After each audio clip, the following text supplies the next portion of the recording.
Heute sprechen wir über Umbrüche und Überbrückungen und den Energiemarkt. Herzlich willkommen zum wöchentlichen Marktupdate. Wir reden heute nicht über künstliche Intelligenz und die Deals von OpenAI, wir bleiben aber vorerst in Amerika. Der US-Shutdown, was passiert da eigentlich? Öffentliche Dienstleistungen werden eingestellt, zum Beispiel Nationalparks und Museen geschlossen. In der Verwaltung sind es zum Beispiel auch Visa-Anträge oder Passanträge, die sich verzögern. Mitarbeiter werden unbezahlt beurlaubt oder arbeiten unbezahlt weiter. Administrative Aufgaben verzögern sich, wie zum Beispiel statistische Daten. Welche Einrichtungen arbeiten weiter? Das Militär, im Gesundheitswesen sind es Spitäler oder Notfalldienste, die öffentliche Sicherheit wie Polizei, Feuerwehr oder der Grenzschutz oder Fluglotsen. Die US-Post ist unabhängig und wird außerhalb des Haushalts finanziert. Was passiert, wenn der Haushalt jetzt steht? Beurlaubte Mitarbeiter kehren an ihre Arbeit zurück und Nachzahlung der Gehälter erfolgt. Aber nicht überall.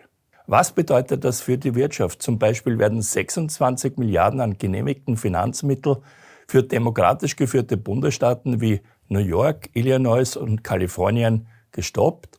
Flugverspätungen und geschlossene Nationalparks schränken den Tourismus ein.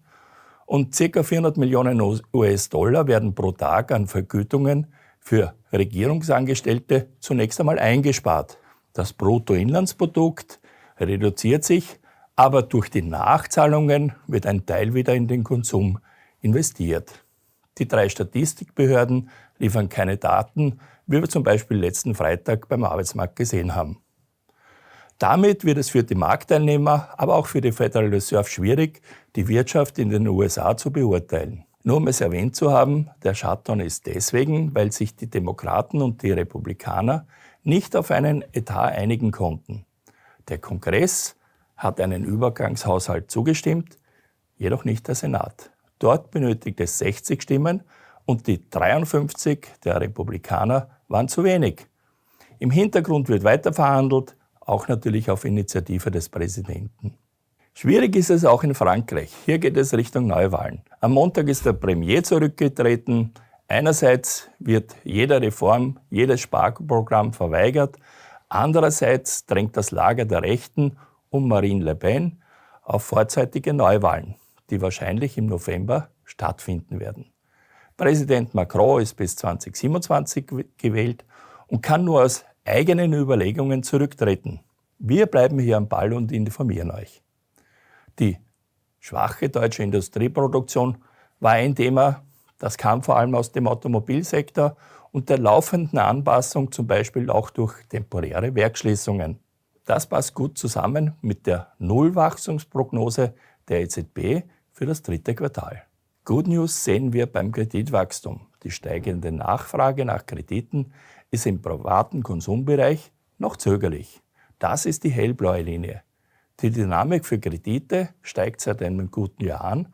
Das ist die dunkelblaue Linie. Ja, die Überraschung lieferte Japan. Die regierende Partei wählte die erste Premierministerin. Sanae Takaichi wird neue Vorsitzende. Ihre wachstums- und marktfreundliche Einstellung führt zu einer positiven Reaktion am Aktienmarkt von rund 5% plus, obwohl es einige Hindernisse gibt. Ihr Vorbild ist Margaret Thatcher und Inflation ist eines ihrer zentralen Themen. Außerdem ist sie begeisterte Bikerin und Heavy-Metal-Drummerin.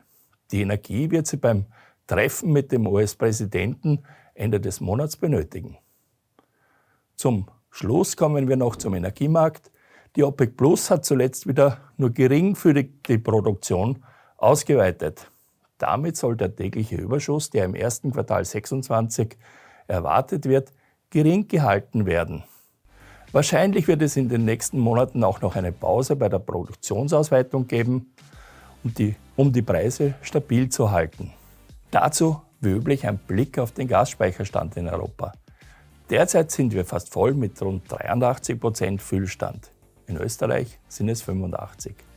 Mir bleibt nur, euch eine schöne Woche zu wünschen. Gesund bleiben, euer Larry.